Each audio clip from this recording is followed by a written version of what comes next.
తిరిగి వస్తున్న నేపథ్యంలో సుమారు 10 వెహికల్స్లో ఊరిలో ప్రవేశించి విచక్షణారహితంగా వారి మీద దాడి చేయడమే కాకుండా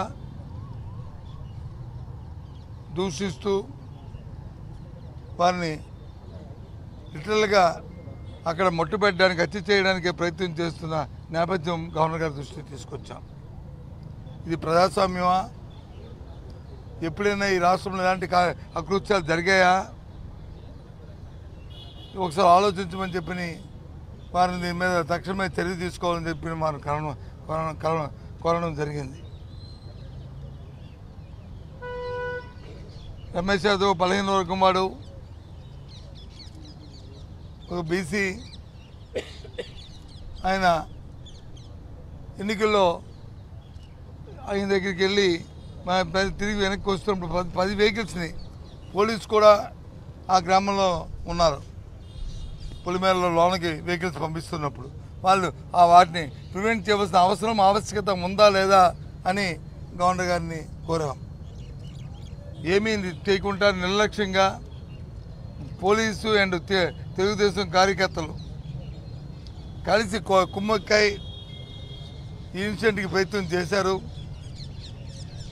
చేశారనడానికి కారణం కూడా దాంట్లో ఉన్న కారణాలు 1, 2, 3 చూస్తుంటుంటే నిన్న స్వయాన పోలీసు డిఐజీ ఎవరైతే ఉన్నారో వారిని పెట్టిన ప్రెస్ కాన్ఫరెన్స్లో వారు మాట్లాడిన భాష కానీ ఆ వ్యంగ మాటలు కానీ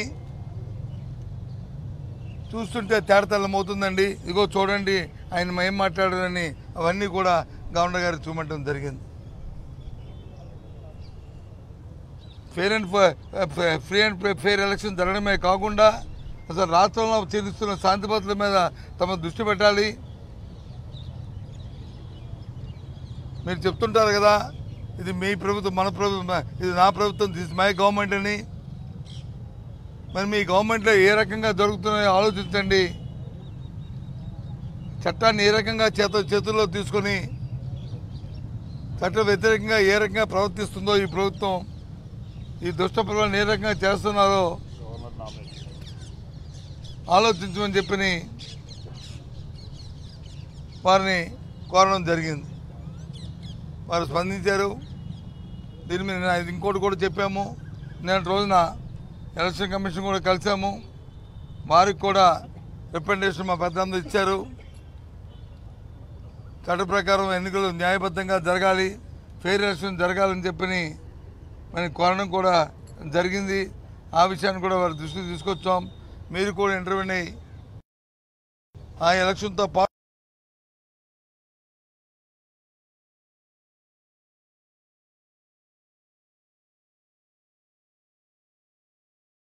కూడదని ఒక బాధ్యత ప్రతిపక్ష పార్టీగా కోరుకుంటున్నాం. డిఐజీ కోయి ప్రసాద్, కోయి ప్రవీణ్ వీళ్ళిద్దరూ వ్యవహరించిన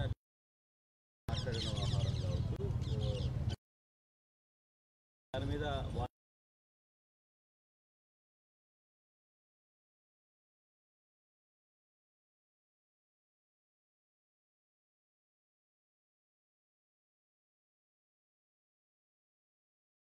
అందుకే మమ్మల్ని అంటున్నారు, మమ్మల్ని చేస్తున్నారన్నారు.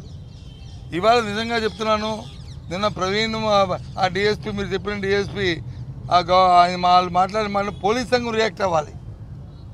ఇది మీరు కాకి బట్టలు వేసుకుని మన గౌరవాన్ని తీసే మాటల, ఇది రాష్ట్రంలో శాంతి భద్రతలను మనం పరిరక్షించే మాటల, ఇటువంటి పలచన మాటల వల్లే మన తాలూకా వ్యవస్థ, మన డిపార్ట్మెంట్ ఈ రకంగా పలచన అయిపోతుందని వారు చెప్పాలి. వాళ్ళకి ఏమనుకుంటున్నారు వాళ్ళు?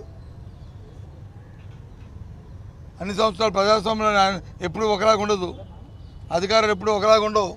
రాత్రి పోతే పగలు, పగలు పోతే రాత్రి వస్తుంటాయి. కానీ కావాల్సింది వచ్చి రివైజ్ ఎప్పుడు కాదు, కావాల్సింది రివెంజ్ కావాలి, రియలైజేషన్ కావాలి. రివెంజ్ కాదు, రియలైజేషన్ కావాలి. రాజకీయాలకు అది అవసరం. వ్యవస్థను కానీ ఒకసారిగా మనం డైల్యూట్ చేస్తే ఆ వ్యవస్థే మనం తినేస్తుంది. అది చెప్తున్నాం. తెలుగుదేశం పార్టీ కూటమి ప్రభుత్వాన్ని తెలివి చెప్తున్నాం. వ్యవస్థను కాపాడుకోవాలి తప్ప వ్యవస్థను కానీ డైల్యూట్ చేయాలని చూస్తే ఆ వ్యవస్థలో రాబోయే కాలంలో తీవ్ర పరిణామాలు ఉంటాయి, తీవ్ర నష్టాలు జరుగుతుంది. ప్రజాస్వామ్యానికి ఇది చాలా అఘాతం అవుతుంది, ఇది మంచి సంప్రదాయం కాదని అని హెచ్చరిస్తున్నాం అని చెప్తున్నాం. దయచేసి అలాంటి జరగకూడదని చెప్పి మేము కోరుకుంటున్నాం. బాధ్యత గల వ్యక్తులుగా, బాధ్యత గల ఒక ప్రతిపక్ష పార్టీగా మేము కోరుకుంటున్నాం. ఇది ఈ రకంగా మా ఎమ్మెల్సీ మీద దాడి చేయడం ధర్మా అండి? అంటే ఏం మెసేజ్ చెప్పదలుచుకున్నారు మీరు? భయం పెట్టి ఓట్టించుకోవాలనుకుంటున్నారా? లేదు కుట్టి తిట్టి ఓట్టించుకున్నారా? ఒక బలహీన వర్గాన్ని కొడితే మొత్తం వైసీపీ పార్టీ అంతా చేతి ముడుచు కూర్చుంటుంది అనుకుంటున్నారా? ఏమనుకుంటున్నారు? ఇదేనా? ఎక్కడుంటుంది ఇది? ఇది క్షమించరాంది.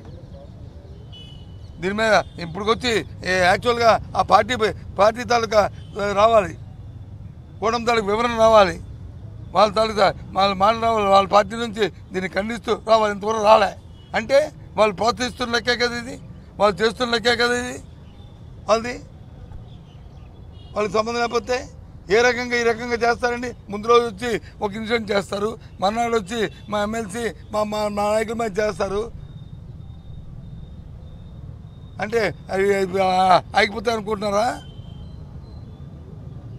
అదే చెప్పాం గవర్నర్ గారికి.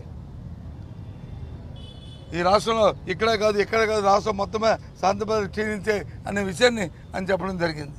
అంటే జెడ్పీటీసీ ఎన్నికలు బాయ్కాట్ చేయడానికే వైసీపీ చేస్తుంది. మేమెందుకు బాయ్కాట్ చేస్తామండి? మేమెందుకు బాయ్కాట్ చేస్తాం? బాయ్కాట్ చేస్తే నామినేషన్ ఎందుకు వేస్తాం? బాయ్కాట్ చేస్తే ఎందుకు? ఇది వచ్చి దీనికోసం వేసుకోండి, ఈ కట్టుని అలంకారం కోసం వేసుకున్నా లేకపోతే ఏదో చేయడానికి వేసుకున్నా? మీ దగ్గర ముందు చెప్పండి. నేను రోజు ఇంకా హాస్పిటల్ అయితే ఉన్నారు, ఆయన వచ్చి దేనికోసం? ఇదేనా? ఇది కాదు కదా, ఇది చాలా తప్పు ఇది అనుకుంటున్నారు. చట్టాన్ని ఒకసారి చేతిలో తీసుకుంటే అది ఉట్టిపోతుంది, అది దహించేస్తుంది. ఎవరి చేతితో ఉంటే అది అవుతే వాళ్ళని దహించేస్తుంది ఆ వ్యవహారం. ఇది గవర్నర్ రెస్పాన్స్ ఏమాత్రం ఆయనకున్న పరిధిలో దాంట్లో ఇంటర్వ్యూ అయ్యి ఫెయిర్ అండ్ ఎలక్షన్ జరిగేటట్లు రాష్ట్రం శాంతిపురంలో మేము పర్యవేక్షిస్తామని అని చెప్పడం జరిగింది. నేను ఆలోచిస్తుంది చెప్పాం, మా బాధ్యతగా మేము చెప్తుంటాం. మాది చట్టానికి 1, 2